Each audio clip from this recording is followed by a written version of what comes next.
We asked you for questions that we could help create new conversations about, and this week we were drawn to a question by Karen Metcalf, who asked, "Did you ever just lose it?" Karen, we hear you, and yeah, believe me, we lost it plenty of times. So let's explore that in this week's video. And let's begin with a scene from our documentary which captured me losing it with Oma very publicly. Karen, and anyone struggling with their own patience, this one's for you.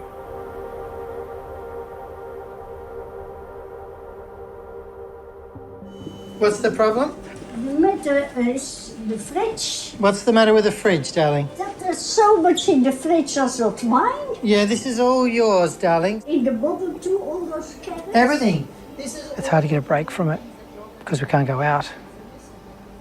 We've got to be here with her, especially since we come back from hospital. Like, she needs us at home all the time. We can't just sneak out for an hour or two and go somewhere. There's a lot of time when we're not talking where I think we're probably just thinking the same thing. We're thinking, what's next?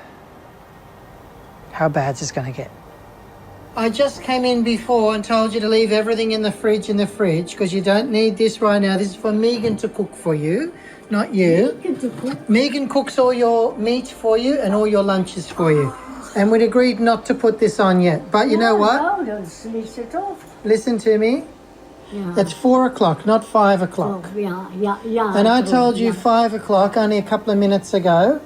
Yeah. And I asked you to sit in your chair and relax and watch TV until then. Yeah.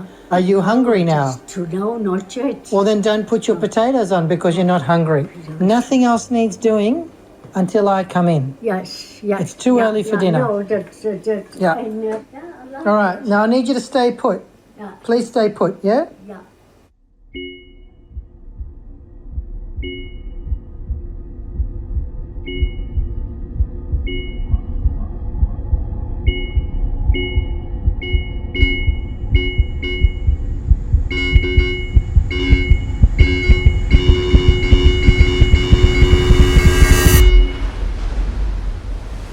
In some way, I think people have been surprised we haven't had a backlash to what we're doing publicly yet.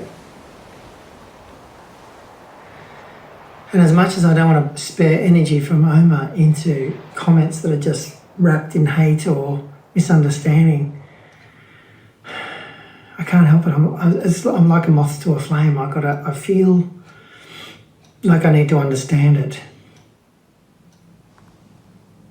On top of a tough week, it's been a tough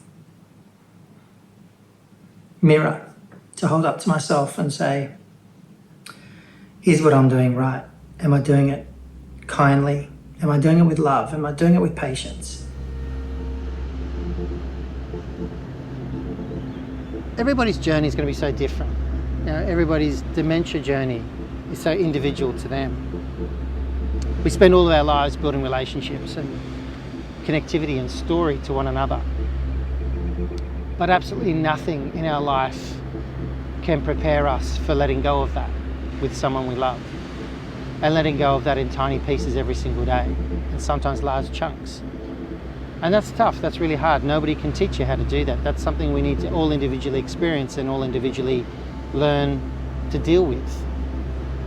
No matter how perfect your life is or how imperfect your life is, you are going to experience the full gamut of emotions all the time. And that's part of the human condition, that's part of being us. And someone living with dementia is no different to that. It doesn't mean we're doing anything wrong. It doesn't mean we're not doing something well enough. It just means they're being human. And we need to give them that space and that room to do that too.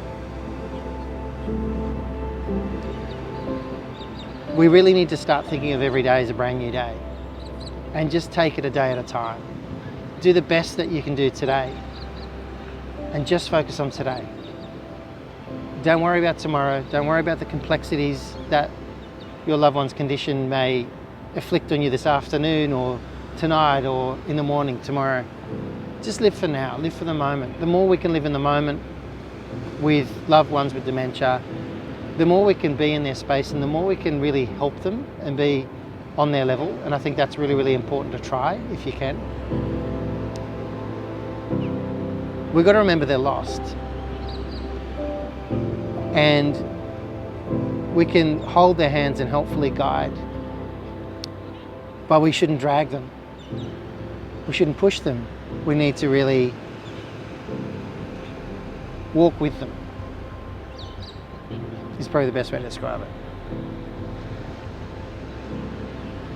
Dementia will never feel right for any of us.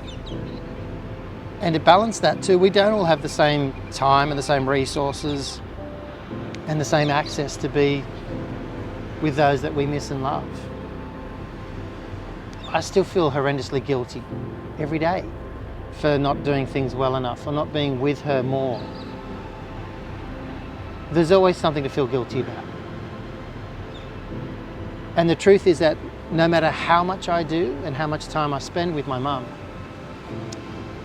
I doubt I'll ever not feel guilty, because dementia takes away things that we can never replace. It's taken me a couple of years to realise that those missing things, of course, are never going to come back. They won't for any of us. They'll never refill the hole that dementia takes and leaves behind. But we can learn to love its edges and hang on to those edges. And some days those edges are dry and crumbly or abrasive and difficult to hang on to. Other days those edges are beautiful and glossy and smooth and soft. And we hold on to them in different ways. And that's what dementia does, and we need to understand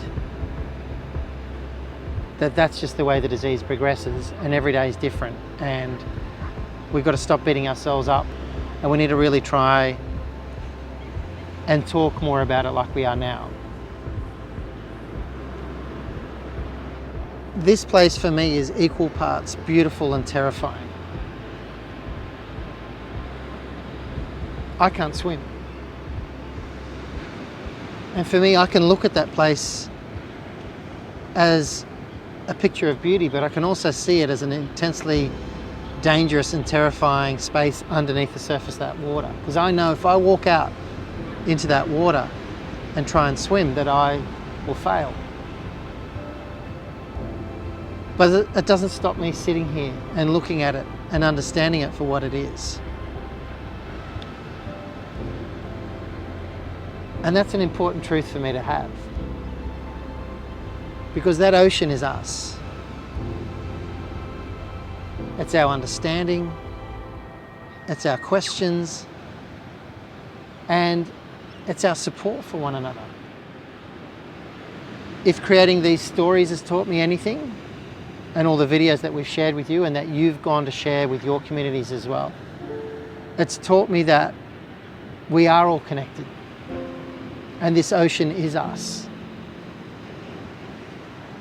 And when your well is dry, I want you to try and do all you can to picture this ocean and picture the support that we can all give one another by reaching out and having a good, healthy conversation about how we're feeling and what we're experiencing. We'll continue making more of these videos throughout the month of September, and again, invite you to ask us your questions. Because the more we talk about this, the more we normalise the conversation, the better the understanding we can all have. Thank you.